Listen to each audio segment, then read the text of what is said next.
I'm going to start this by saying that as an autistic person, the idea of having to manage a pact with 72 demons just feels like way too much social interaction for me. Hello, friends, we're back. I guess you could call this my Halloween special. Don't have any hats or special gear or anything because honestly, as someone who studies ancient magic, my life is just wall to wall Halloween. I am a researcher at a UK university. I study magic in Greco Roman Egypt, and I actually have a PhD in it, as well as another PhD in something else that I did a long time ago. I spend all of my time talking about this kind of stuff, so if you're interested, you can have a look at my other videos. But this week, I really wanted to do the Etsy Witches. It is time to do the Etsy Witches. I was inspired by Strange Eon's two videos about the witches and particularly the demon summoning pact that she was investigating. I think that was about 3 years ago. I did watch her video during one of my, I need to watch all of the creators' videos because they're soothing vibes and I need that right now. That was over the summer. And she had this lovely light-hearted energy to investigating the Goetia and the particular strain of witchcraft that's very much inspired and built out of that Aleister Crowley Victorian rich white man with too much time and money situation that was very common in the 19th century. Either you went off and invented scientific things, dug up dinosaurs, or got into witchcraft. Now, every goth has an Aleister Crowley phase. I did my time reading 777 and his deep dive on the tarot. I was very interested in tarot, still very interested in tarot, actually, as an art form. I think it's pretty fabulous. I have lots of tarot. I read all of that tortured prose. It was a billion years before I discovered I could actually do a whole PhD in ancient magic and handbooks. And we have to bear in mind, actually, that at the time Aleister Crowley was writing and active, the handbooks that I work with had only recently been discovered and sold. So there's a whole history there. I do cover that in my previous video. So if you want to go and look at the history of the Theban Magical Library and magical handbooks from Greco-Roman Egypt more generally, I will put links around up there and you can go and check those out. He was very much inspired by this kind of mishmash of ancient Egyptian and 17th century, 18th century magic and witchcraft. I will obviously link all of that in the description if you're interested, and there are some other interesting bits and pieces that I've got on my Patreon that you can join for free if you are interested. Now, Father Strange has since blessed us with a second video on the Etsy Witches because they got caught up in a bit of a snare. Per Strange's research, 2 days before Charlie Kirk got shot, an article was posted in the online outlet Jezebel about the Etsy Witches, putting a hex on him. Now, I'm not going to cover that here. I did get hold of this book, which is Michael M. Hughes' Magic for the Resistance, which includes a hex on Trump. Now, I don't recommend any of this. This is my disclaimer. This is for educational and entertainment purposes only. Don't go out hexing people, whatever. Please be sensible. What's really strange is that as someone who studies ancient magic, I get all kinds of different reactions. And sometimes people will just be like, oh, that's really cool and interesting. And then the skeptical community, which I was still part of when I started my master's, it's a bit like, but you don't believe magic is real, do you? And I'm like, no, I can study something from an anthropological and archaeological perspective without having to think that magic is a super energy. And then I have the people who I'll be sitting on a bus reading a book or playing with tarot cards or doing whatever, and they'll say things like, please don't do that. You're going to summon demons onto this bus. You're going to summon demons onto this carriage. And Yeah, that's kind of weird when that happens. I come from an atheist background. I was raised atheist. I don't really have any particular belief. That's partly why I'm so fascinated by magic and religious belief and how it fits into our lives and why we use it. But um, I'm actually just going to try and keep this pretty light-hearted. I don't want to get into all of the politics around hexing people this week. We'll save that for a point when I'm slightly more rested and I'm not right in the middle of teaching. Now, are a couple of things that I wanted to look at in the video, and that is how people are setting up demon pacts now versus how they were setting up demon pacts in the ancient world. I do have a couple of demon pact spells for you if you have been looking for an ancient magical assistant, either just to kind of do stuff for you, you know, bring wealth into your household, that kind of thing, or, you know, you're looking for a demon lover, you know, we've got that area covered too. The other thing that I thought might be interesting to look at is the idea of buying magical rituals and spells, because the atmosphere that I'm getting from sort of Strange Eons is like, oh, it's like this weird area of the internet, because I love Strange Eons because she's like, I'm just looking at all of the weird areas of the internet, past and present, which is joyful. Also, Chad has looked at it. I haven't watched Chad's video yet, but I will get into that another time. Um, my particular curiosity is why we find the idea of buying magic strange. That is something that I have been studying, and so I'm going to get into that once we've had a look at some of these spells. So let's talk about demon summoning. I could deep dive into the Crowley side of this, but firstly, it's not my specialism now. And also, I feel like that's very well known and very covered and has been done. It's built from a mishmash of popular 19th century conceptions of early modern magical practice and ancient Egyptian concepts, because Egyptophilia was huge at the time. And of course, as I said, the handbooks that I study now had only just been recently sold from Egypt into Western museums and were only starting to be studied by Westerners, and they previously hadn't been studied. We're assuming that they were just buried and nobody knew that they were there. So the first one is summon all 72 demons of the Goethean pantheon. That looks like AI, and that's pretty much universally AI driven. Now that's 60% off. Oh no, 30%. That is 30% off for 328.82. I think it's like a bargain compared to some others that I've seen. 72 demons sounds like an awful lot of work, like you'd need to summon an HR department to deal with them and have lots of legal things in place to provide benefits potentially.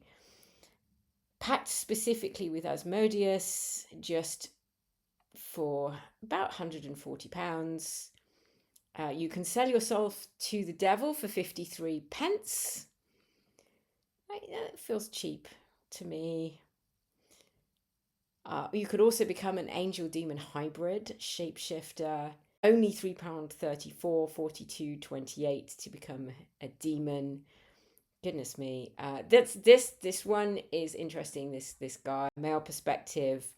Most of the handbooks and magic that we work with in the ancient world was actually men attempting to bind women, which is particularly interesting because on the fictional side, the demons on the fictional side, witches are quite a huge part of classical literature from the ancient world, but they're all women and they're all women trapping men. So it's a classic case of men being afraid of women doing to them what they are already doing to women. So a variety of costs out there. Find out which Goethean demon wants to work with you. Sell your soul to the devil. Again, £1.50, quite cheap to sell your soul to the devil these days.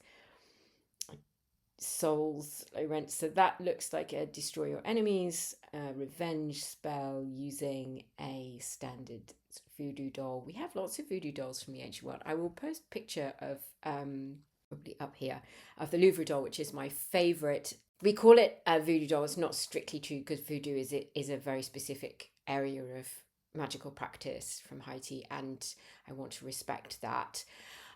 It is a revenge doll, and it is very similar to a procedure that's in PGM 4296 to 466. Those are the lines. I still remember the lines very, very specifically. Studied that a great deal. It is a clay doll pierced with 13 needles. You can find it in the Louvre, and it is in a sub-basement of terracotta artifacts. So you actually have to go and hunt for it. It's worth going to see. I think it's on like a sub-basement 2 or something. It took us 4 hours to find it. I went to the Louvre specifically to see it because I have loved it ever since I started studying ancient magic. I think she's very charming and lovely. She was found in a clay pot, and I will do a deep dive on her at some other point. I see we still have some more demon pacts. The Current of Beelzebub. Again, AI, lots and lots of AI. I don't know why you'd want an ancient demonic love spell. I had a look. Not many of these actually tell you what they do. Bind a demon. Binding is a standard practice in ancient magic as well. So yeah, get some wealth, big money spell, fabulous. You need a lot of money to get these in the first place. You know, if you have that money to spend, you do you in 2025. Okay, so I like that. That one's cute. Voodoo power spell. Okay, so the Etsy witches are going strong. They have not yet been defeated, and all very much based around the Goethean, the 19th century perceptions of what demons look like. Now, the next stage of this is to have a look at how you might summon a demon in the ancient world, and we're going to see if we can find any similarities, any differences, and how you might go about it. I could have just done the standard, let's look at Aleister Crowley, but that's not nearly as much fun. Now, I did study a number of demon assistant rituals from GemF 31. Summoning a paredros, which is like a demon assistant, is a common practice in Greco-Roman Egypt at the time. Lots of different spells and procedures for doing that. Some of them are quite simple, some of them are very complicated. I studied a lot of them from the perspective of what materials are being used, were they being put together, and what sort of things did the practitioner do. Now, I decided I would pick a particular handbook to work with today, so this is an opportunity to do a deep dive into one of the Greco-Egyptian magical formularies that I've been discussing for the last few weeks. This is a codex that I did study, and particularly these couple of spells, I'm really interested to show them to you. I did promise that I would do a deep dive. So this is GemF 31. It used to be called PGM 1. It is a scroll rather than a codex, and it was made out of one single leaf of papyrus as opposed to a number of them being sort of put together. So there's no what we call colesis, which is the connection between different pieces of papyrus. Now, I did a deep dive into the differences between scrolls and codexes. The earliest grimoires were really scrolls rather than codices. Codices emerge during the period, the transition from the late Roman Empire into the late antique Byzantine period. So it is potentially one of the Theban magical library handbooks, which I did a deep dive on in another video. Korshi Dosu believes that it does belong in the collection, and Brashear, on the other hand, writing back in 1995, felt that it didn't belong in the library. However, it did come from the Anastasi collection. You may remember that I mentioned the diplomat Anastasi, who was sort of 4 nationalities in one. He was active as a consul in early 19th century, late 18th century Egypt. His family were connected with the French army from a logistics perspective. They sort of provided logistics. And he was an Egyptophile who was very interested in collecting magical objects and handbooks. Now, just because it was found in the collection and sold does not mean that it actually came from the Theban Magical Library. Now, The handbook was split in two, and it was split in two before it was sold. So, like the handbooks that I've discussed, like PGM 12, GEMA 15, they were commonly being cut up and sold off in batches, either by locals who were finding them and collecting them and selling them, or they were being split up potentially by people during sales in order to sort of send them off in different directions. GEMF 31 ended up in two different museums, sort of one in Berlin and one in Warsaw.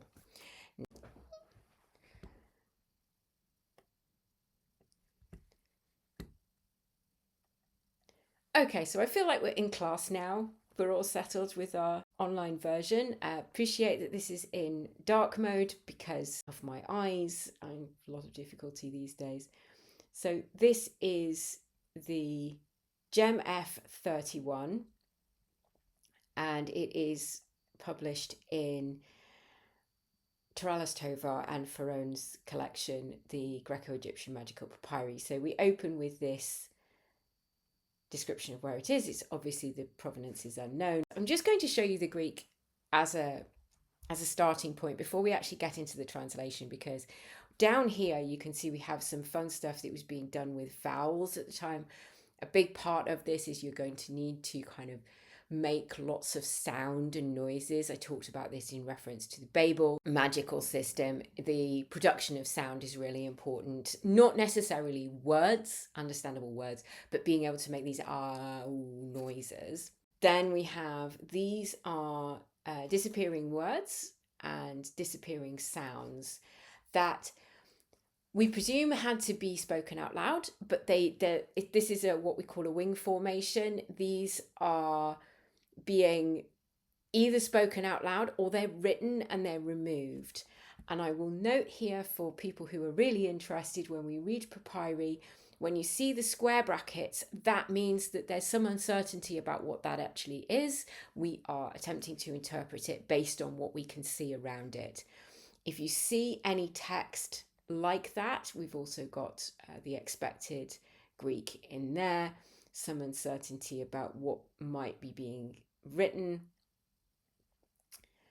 And then we come to the Greek translation. So this is the first set of lines, and one way to go about summoning a demon.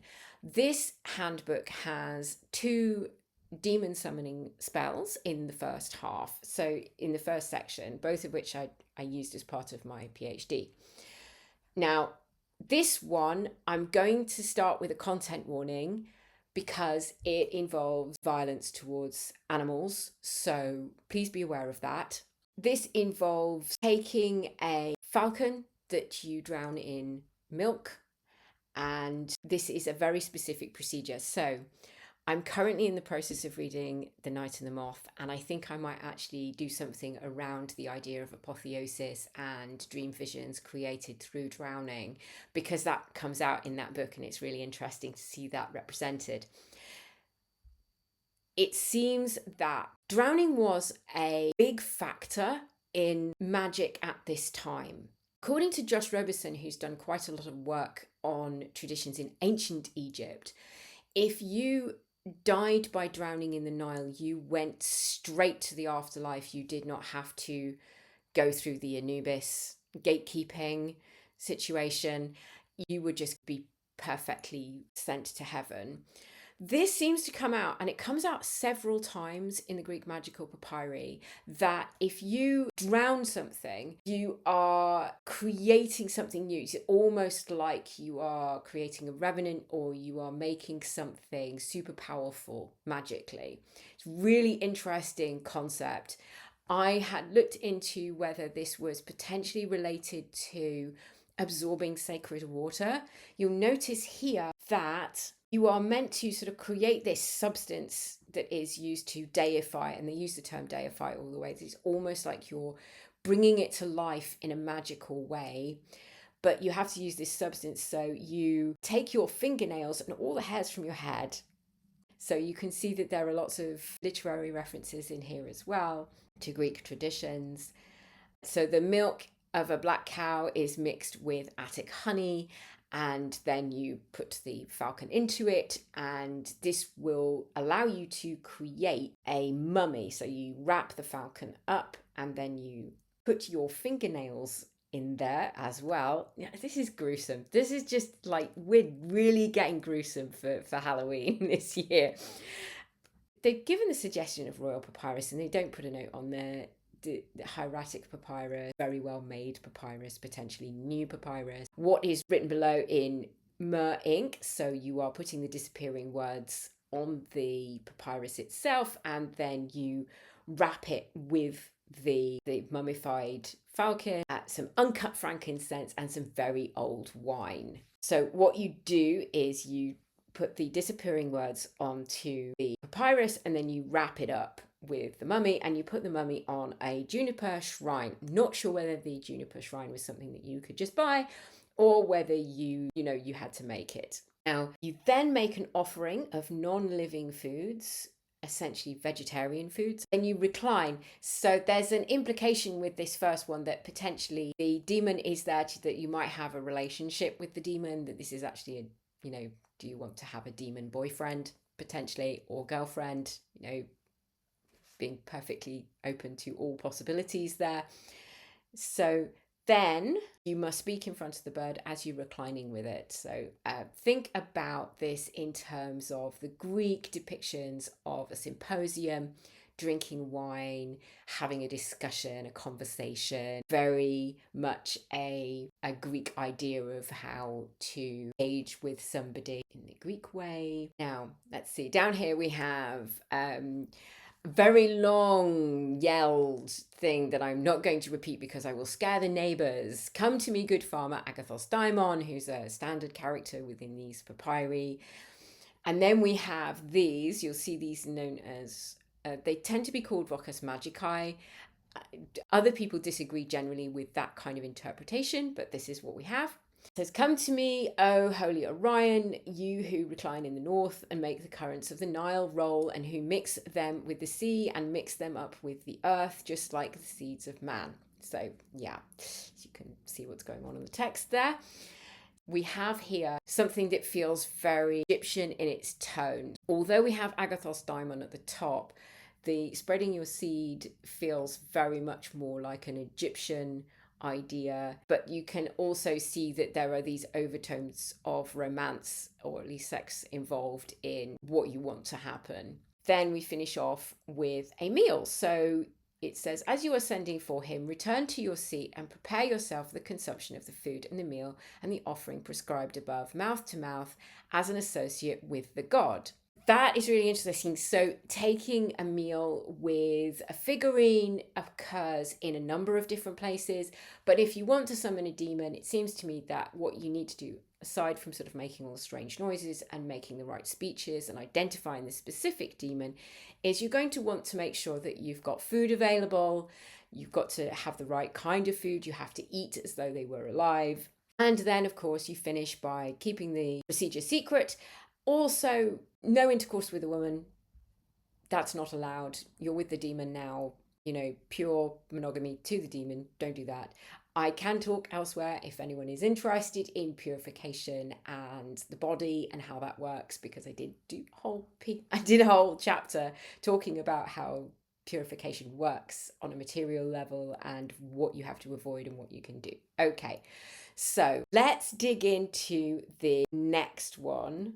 This next one is much longer, and this one is focused instead on Helios Heliorus, who is a variation of Helios, usually represented with a lion. Now, this is set up in a slightly different way. So one thing that some of these procedures did was that they phrased it as though they were writing a letter to somebody. Whether it actually was a letter between, say, a scribe and a magical practitioner, there's an attempt to make it seem like this is a more legitimate procedure because of that. Whether that is actually true, not sure. So it does mention in the notes, so the use of the term, so the use of the term recommended by Dielerman is Carix, herald, it's not really a name. talking about an initiation, talking about an initiate to sacred magic. It's kind of a fascinating way of basically advertising how great this spell is by saying, oh yeah, this is actually, you're witnessing a letter between two people. And this, I think, might lend weight to the argument that I discussed in the previous video, which is that these were being read as kind of story time things, that you were not really using these as magical spells, but actually just reading them for fun. So this is like, oh, I'm just reading the secret letters of these two magical practitioners talking to each other about how to get hold of a demon assistant. So we start with Paneuthis to Kerix. We have a Paredros procedure. This is what you need to do in order to collect. This is what you need to do in order to get a demon assistant. Now, as you can see, this is not thinking large scale, as people seem to be doing now on Etsy. This is very much, you only need one. He will do everything for you. You don't need to have a whole ton of people working for you, quite honestly. That just seems like a lot of work. We have what's called an advertising text. So this sets up how great the spell is, how effective it is, that it comes from a really ancient tradition. So taking aside all the treatises which have been left to us in innumerable book rolls, obviously referring to other scrolls, I have sent you this Paredros for you to take to this sacred and only friend of aerial spirits who are lifted up, having persuaded with these discourses on the gods. And now I have sent off this book roll so that you may learn it thoroughly, because the formula of Paneuthis has power to persuade the gods and all the goddesses. Because obviously the way that magic works at this point is that you have to get a supernatural agent, whether that is a dead person or a god, to do things for you. So let's go on. As you can see, we have lots and lots of notes, and then we go into the Greek. So I'll just pause here and say, look, you can see the sign for Helios is there. And then we have this section where we have dots, we have uncertain text. We simply don't know what should go in there because the original document is broken up.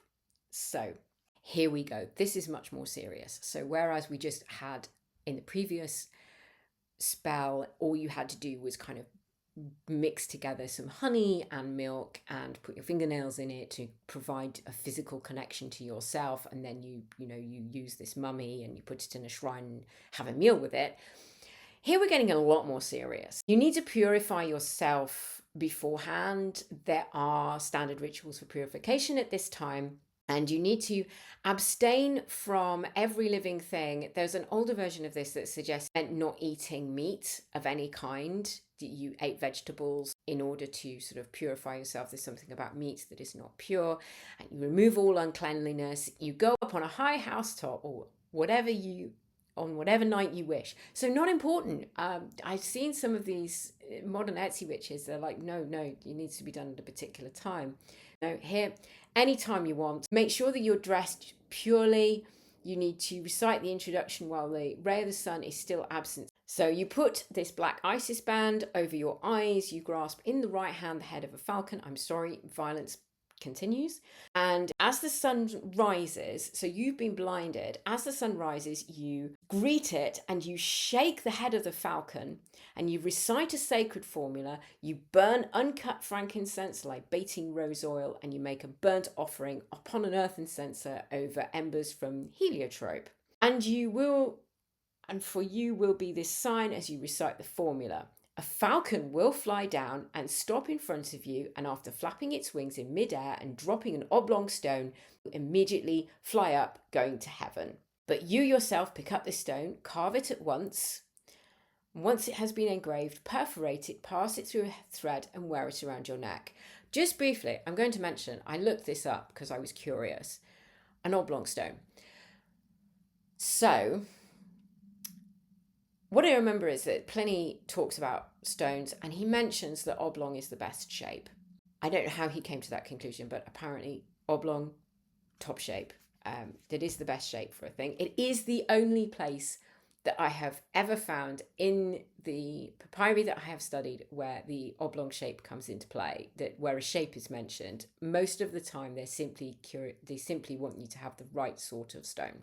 Now, once you've done that, you have to go away and you kind of live your life. And then you come back in the evening and you go up to your housetop again and you stand directly before the gleam of the goddess. So now you're dealing with the moon. And you say the formula, you burn myrrh instead of frankincense. And after lighting a fire, you hold a branch of myrtle, shaking it, and repeatedly greet the goddess. So you can see that you are using physical materials to connect and reassure these deities that you mean business, you know all of the symbols and the signs. A star this time will descend, so no falcon this time, and will stop in the middle of the rooftop. And when little by little the star has dissolved, you will behold the messenger whom you have summoned, the one sent for you, and all at once you will know the plans of the gods. You take the right one, i.e., for the oath, and you hold it firmly, and you say these things to the messenger, for at once he will converse with you about whatever you want. There are some strict instructions here about how you have kind of a meal with the god. You have to do various things to ensure that it will work with you correctly. And it then goes on to say, if you don't want to deal with him, if you're bored of him, you want a day off from dealing with him, you can just say, go Lord, blessed God, where you exist continually as you wish, and the god will vanish. So you don't have to have him around with you all the time. Now, this is what he can do. If you give him a command, straight away he performs the deed. He sends dreams, he leads women and men without ousia. Ousia is magical material, so it's like the fingernails from the previous spell, but it's anything that you can get hold of that belongs to a person that you wish to command or control. So he can kill, he overturns, he casts wind up from the north, he steals gold, silver, bronze, and he gives them to you whenever the need arises. And he frees from bonds a person in prison with chains. He opens doors, he makes you invisible so that no one at all can watch you. He brings fire, he brings water, wine, bread, and whatever you wish. So he will go and get your groceries. Olive, vinegar, barring fish alone, will not deal with fish, and a plethora of vegetables, whatever you wish. So I actually spent quite a long time looking at what kind of food people ate when they were engaging with deities, and this appears to be a reference to the Egyptian prohibition against eating fish, that you were eating the private parts of Osiris, and therefore that was polluting. So don't do that. Sharp contrast to the Greeks, who were actually big fans of fish. Then he will bring meats, but swine flesh, never tell him to bring that at all. Again, very common in desert areas to avoid pig or pork. When you want to give a dinner, after making your survey, choose any suitable room and order him to prepare it quickly. So he will also do the housework for you. Very good. He will also do the decorating, so he can make golden ceilings. You'll see walls gleaming with marble, and you will believe that these things are true. I think that's kind of a wonderful phrase because it's inviting the person conducting the ritual to just fantasize and just say, yeah, you're going to think it's all right. Yeah, you'll be fine. Don't worry about it. And although they are only being gazed at, and he will provide expensive wine, so he's going to be sommelier as well, and he will probably do the serving. He will also bring daimonis. He will adorn them as servants with sashes, so he will provide you with sort of HR services as well. He will, subcontract to other people. And he does all of this at once. You don't really have to worry. So pretty much he can do anything you want. You don't really need 72 demons. You've just got this one guy who is really quite the guy that you need. He can do all kinds of other things. So he stops evil daimonis. He will check wild beasts. He will break the teeth of savage reptiles at once. And he puts watchdogs to sleep and renders them voiceless if you were going to do a theft by yourself. He changes himself into whatever form of beast you wish.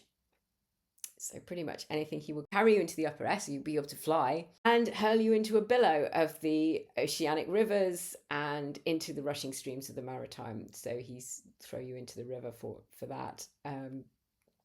Pretty much anything you want. So he will make hot things cold and cold things hot. So, cooking again, essentially.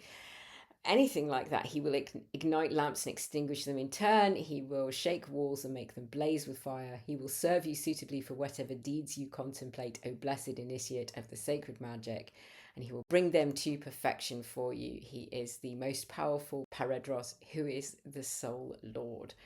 So you really only need one guy. And at this point, we have this extended spoken section. Now, you do need to, I'm not even going to attempt to say this stuff out loud because it will just kill me.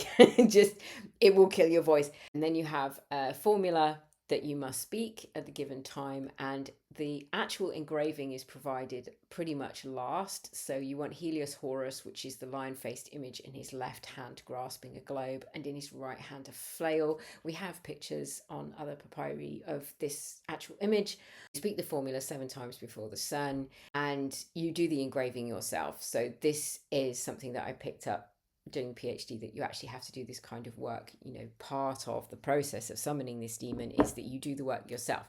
Now, how this plays into what the Etsy Witches is doing is really interesting, because the Etsy Witches are kind of telling you that they're going to do this on your behalf, whereas this is very much you summoning a demon for yourself. Now, I know that some of the others sort of suggested that you could pay £1.50 and you do the whole thing yourself. So presumably you're just getting a digital download that is the equivalent of this.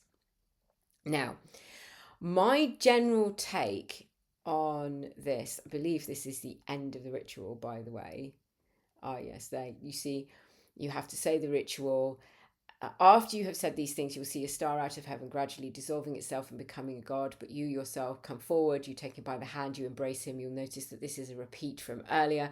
After you say these things, he will reply, and you yourself say to him, what has inspired your name? Reveal it ungrudgingly so that I may invoke it, because names are how you control people in ancient magic. Now, how this relates back to the Etsy Witches. Now, I wanted to just kind of sort of finish by talking about sort of the Etsy Witches and what they're doing. We have the demon summoning, so we actually have it, spells doing very similar things. But what I wanted to talk about was the thing that I think people are finding a little bit funny is that you can just go to Etsy and pay for someone to get you a demon assistant, which seems weird. We have this kind of weird antipathy towards the exchange of money for magic. Now, there is the tradition of crossing a palm with silver for tarot readings and other sort of mediumship work that provides a kind of ritual side to the exchange of money, that you must give something of yourself. But this feels far more basic. This is like, pay £1.50 for a digital download, or you want someone to do it for you, pay £300. I think the most expensive I saw was £1,400 for a demon assistant, which feels like a lot of work. I think that got you all 72, but again, you're paying a lot of money. It's going to be a lot of work to figure all of those contracts out. You are sort of entering into a contract in the same way that you were in the ancient world. But I was kind of curious about this idea of finding it kind of weird. Now, if we go back to the ancient world when this kind of thing was happening, you have the version of Etsy that existed in the ancient world, which was just the regular marketplace. And when people went down to the regular marketplace, they could find pretty much anything. They could find, stalls with food, they could find stalls with clothing, and they could find stalls selling magical artifacts and practitioners of magic. The work that I did this summer on how magical practitioners were basically kind of showing off their wares in the market square, because you have to kind of convince people of things. The modern equivalent seems to be that you get AI to do a video for you that looks sort of weird and awful. So it's kind of the same. There's, things have moved on in terms of technology and how we access those kinds of things, but I think it's pretty much the same. I thought about this for a long time, because one of the things that I studied was how people got hold of the magical objects that they used. And I noticed, and actually made part of my thesis, that people don't actually spend a lot of time ritually collecting artifacts. They might ritually make them, although that is also uncommon. But most of the time, what they do is they seem to just go and purchase things. The only ritual collections I can find were for, aside from the oblong stone in PGM1, is collecting plants. Literally the only thing that they did. So instead, they were buying things. I I thought, oh, yeah, that actually makes sense. There's a lot of purchasing of stuff. It's actually fine to just go and buy the things that you need to make magically. Magical handbooks. Practitioners worked with a lot of objects, so they were working with pots, lamps, stones, bits of metal, papyrus, incense, inks, and specialist rituals don't exist for those. There are a couple of rituals around, but very rarely do they actually do quite a lot of sort of ritual purification and things like that. Most of these rituals will start by listing what you need and then go into how you should use it. So then there are instructions for mixing ink, but they are less detailed than your average internet recipe in 2025. And I will say that they don't come with like 3 pages of this is how I discovered this recipe, and way back in Italy in the 1940s. Even in GEMF 15, where we have like lists of secret names of plants used by magical practitioners, it doesn't say much about how to access them and where to get them. So you're kind of going back to other rituals for getting them. Now, we do know a lot about international trade in ancient Egypt and onward. National Geographic sort of promoted the work that was taken over by Hugh Twiston-Davies and the Saqqara Project, originally done by Dr. Ramadan Hussein, who unfortunately passed away a few years ago. And I was horrified because I absolutely loved that National Geographic series. It was wonderful. One of the things that they did was include a discussion on how funerary practitioners in ancient Egypt got hold of their materials. Now, natron, which is a soapy substance used in purification, came from large-scale mines in Egypt, but essentials like frankincense, myrrh, and other incenses, cedarwood, etc., were all being imported from abroad. Now, on top of that, we have something that I discussed in the previous video, which was that the handbooks that I'm talking about here were made up of these procedures that were all sort of put together and then just floating about. So in the same way that we have on Etsy now, you can get them as a digital download, but you would go to the market and you go, I need to bind a lover, I need to summon a demon, and they would hand out this single sheet that you could then go away and use, and this person would do something for you. So that seems to have persisted from the ancient world to now and is present on Etsy, and you can just go and get those rituals, which I think is kind of fascinating and fun. Again, you know, we could talk about it being all an obvious scam. Yes, I would probably get into that in a different video because that's a way more serious conversation than I wanted to have today, because this is going to just be a bit of fun. So what we know really about the Etsy witches is that this has not just a tradition that goes back to the early modern and the medieval period, but actually all the way back into the ancient world. Whether it existed way back into ancient Egypt and beyond that, I don't know. That's not my area of expertise. But from all of this, you can say, yep, the Etsy witches, they have a super long tradition. If you have the money and you want to throw it away on getting yourself 72 demons, you know, fair enough. I can't tell you what to do with your cash, but there we have it. If you're interested in any more on this, then you can go back and look at my work on the papyri more generally and the specific history of the Theban Magical Library. I'm going to do some more videos around that, try and link them to books that I'm reading as well. So if you're interested in that, I do have a Patreon. If you're interested, I put up lots of free material on there, discussions on the background, some bibliography, if you're able to look that up. I also do try and do a video or put out some extra material, things around the museum and what I'm studying. I am going to do future videos looking at specifically Catabasis, because I've been reading that, and dreams and apotheosis dreaming from The Night and the Moth. So thank you very much for watching. I really hope you enjoyed the video. If you got this far, leave a like, subscribe, leave a comment, tell me your favorite god if you want, who you would summon to work for you and what you would get them to do. Otherwise, I will see you next week.